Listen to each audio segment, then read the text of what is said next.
Imagine this. You've been in love with this girl ever since middle school. She's the reason why you got out of that darkness. She was your light when there was no hope. And because of that, you fell in love with her and you kept on complimenting her. You kept on showing your affection, but she kept on rejecting you. And eventually it turned into harassment. She kept on telling you that no means no, but you just didn't listen. And it took a soccer ball for you to realize that you don't deserve her and what you're doing is wrong. So you decided to move on and find out who you are in life. But since you still love her, you're gonna help her from afar. But while you're trying to move on with your life, she is jealous because you're trying to move on with your life. I know, that's crazy, right? What's the first word that comes to mind when you thought of this story? We probably have different words, but mine's is manipulative. You can call her Makima from Wish, Sakura from Naruto. But regardless, this story was actually a good idea, but the execution was terrible. And I'm gonna give you my thoughts on it.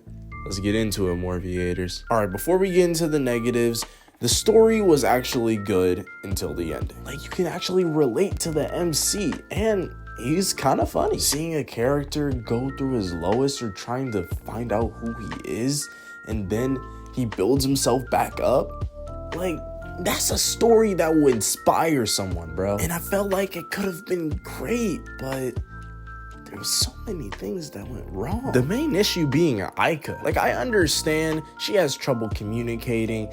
The whole situation from middle school, it got her traumatized, but like, you rejected him. You're getting upset because he's trying to move on and actually better himself when you're stuck in the same place? Like, what? Nah, and on top of that, the ending, bro, like, that makes no sense. The whole story was built upon him getting himself together, him trying to find out who he is, and he's supposed to reject her, bro. That honestly would have been a better ending than her confessing and he kind of goes back to her. Like, yes, I get it. He still likes her. He still loves her. He sees her as a goddess. Okay, I understand that. But at the same time, for his character development, it would have made sense for him to say, hey, I accept your feelings, but I'm good right now. I'm gonna move on. That would have made sense. But no, at the end, they're together. And I swear this really irks my nerves. Another weird thing about this show was the harem setup. Like, low-key, the middle schooler who looks like a high school or college student, that was kind of crazy. And then the high school girl who looks like a kindergartner, like, what is going on? The only normal one was the girl with purple hair. Low-key, I wish they would have became a couple, but, you know, he was still infatuated with Aika.